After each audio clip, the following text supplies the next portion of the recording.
کرنی چاہیے۔ حضرت سیدنا عمر فاروق رضی اللہ تعالیٰ عنہ کے یوں تو بہت سے فضائل بیان کیے گئے، ان فضائل میں سے ایک فضیلت یہ ہے کہ حضور سرور دو عالم صلی اللہ تعالیٰ علیہ وسلم نے ارشاد فرمایا کہ لو کان بعدی نبی لکان عمر، کہ اگر میرے بعد کوئی اور نبی ہوتا تو وہ عمر فاروق رضی اللہ تعالیٰ عنہ ہوتے۔ یعنی اس کائنات میں حضور کے بعد کسی اور پیغمبر کا آنا ممکن نہیں، اگر بالفرض ممکن ہوتا تو وہ حضرت عمر فاروق ہوتے۔ اس کی کیا وجہ ہے؟ اس کی وجہ یہ ہے کہ تمام کے تمام انبیاء کی زبانوں پر جو سچائی جاری کی گئی، تمام کے تمام انبیاء کی زبانوں پر جو صداقت جاری کی گئی، بیائی نہیں وہی صداقت حضرت عمر فاروق کی زبان پر جاری کی گئی۔ حضور سرور دو عالم علیہ السلام نے خود ارشاد فرمایا کہ عمر کی زبان سے سوائے حق کے کبھی کچھ نہیں نکلتا، سوائے حق کے کبھی کچھ نہیں نکلتا۔ حضرت سیدنا عبداللہ ابن عباس رضی اللہ تعالیٰ عنہما ایک مرتبہ حضرت عمر رضی اللہ تعالیٰ عنہ کے ساتھ مدینہ منورہ کی گلی میں تشریف لے جا رہے ہیں۔ اچانک حضرت سیدنا عمر فاروق رضی اللہ تعالیٰ عنہ ایک نوجوان کی طرف اشارہ کر کے فرماتے ہیں، یہ نوجوان بڑا متقی و پرہیزگار ہے، بڑا تقوی والا نوجوان، نیک اور پارسا۔ حضرت عبداللہ ابن عباس رضی اللہ تعالیٰ عنہ وہاں سے فوراً تھوڑا آگے آتے ہیں، آگے آ کر اس نوجوان کو روکتے ہیں اور اس سے کہتے ہیں کہ تم مجھے میرے لیے مغفرت کی دعا کرو، میرے لیے دنیا و آخرت کی بھلائی کی دعا کرو۔ اب وہ نوجوان حیران و پریشان کہ سیدنا عبداللہ ابن عباس رضی اللہ تعالیٰ عنہ خود اتنی بڑی ہستی اور وہ آ کر مجھ سے کہہ رہے ہیں کہ میرے لیے تم دعا کرو۔ نوجوان کہنے لگا کہ ابن عباس رضی اللہ تعالیٰ عنہ، اللہ نے خود آپ کو اتنا بڑا مقام و رتبہ عنایت فرمایا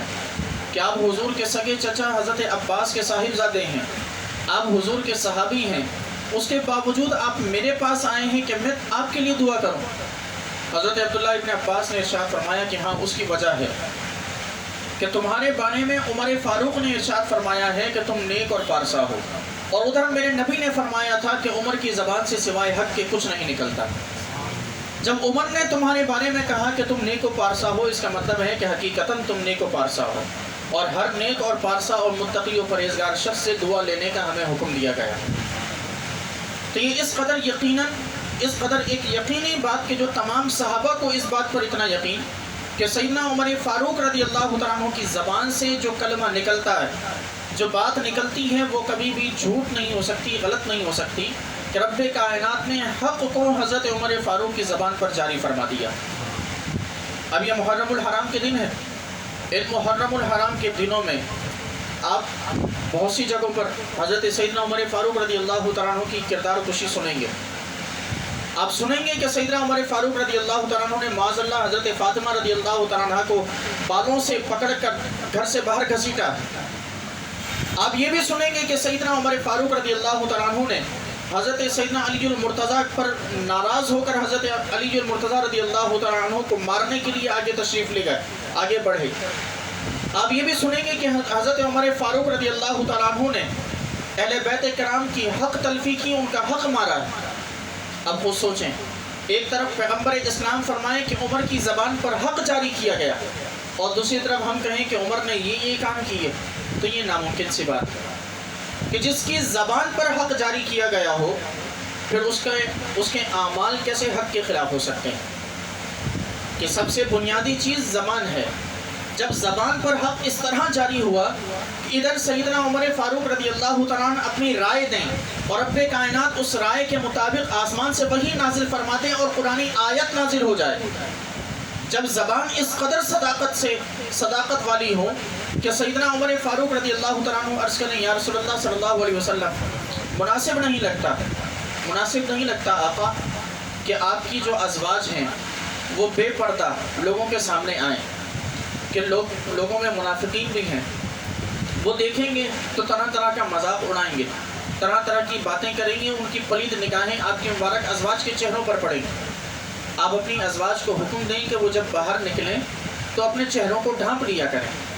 ادھر حضرت عمر فاروق رضی اللہ تعالیٰ عنہ نے یہ رائے دی حضور علیہ السلام کی بارگاہ میں، اور ادھر اللہ تبارک و تعالیٰ نے قرآنی آیت نازل فرما دی کہ اے پیغمبر اپنی ازواج سے اور اپنی صاحبزادیوں سے کہہ دیجئے کہ پردہ کیا کریں۔ پردہ کیا کریں۔ سیدنا عمر فاروق رضی اللہ تعالیٰ عنہ عرض کرتے ہیں یا رسول اللہ صلی اللہ علیہ وسلم شراب پی کر لوگ مسجدوں میں آتے ہیں، آقا مناسب نہیں لگتا کہ لوگ شراب پی کر مسجدوں میں آئیں، آپ لوگوں کو منع کر دیجئے کہ جب شراب پیے ہوئے ہوں تو مسجد میں نہ آیا کریں۔ ادھر رب تعالیٰ نے حکم نازل فرما دیا کہ شراب تم پر حرام ہے۔ تو یہ سیدنا عمر فاروق رضی اللہ تعالیٰ عنہ کی زبان کی صداقت کی مثالیں ہیں۔ اور یہاں ہمارے معاشرے میں آج 1400-1500 سال کے بعد ہمارے معاشرے میں یہ بات کی جاتی ہے کہ حضرت عمر فاروق رضی اللہ تعالیٰ عنہ نے ان مبارک اصحاب پر یعنی اہل بیت کرام پر ظلم ڈھائے، بالخصوص حضرت فاطمہ الزہرا رضی اللہ تعالیٰ عنہ کو بالوں سے پکڑ کر